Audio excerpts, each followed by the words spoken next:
Şükür sənə Allah'ım, bugünümə, sabahıma. Ürəyimdə bir ümid var, sən baxırsan halımıza. Şükür sənə Allah'ım, yolumu düz saxla hər an. Qəlbim yorulsa da bəzən sən verirsən mənə güman. Bir addım atıram, yenə sınaq çıxır. Dünya bəzən gülür, bəzən də yandırır. Amma mən bilirəm, tək deyiləm heç vaxt.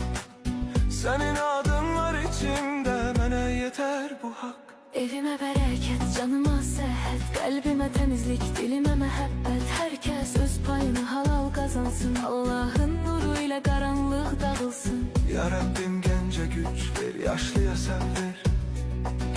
Qəmli olan ürəklərə biraz rahatlıq ver.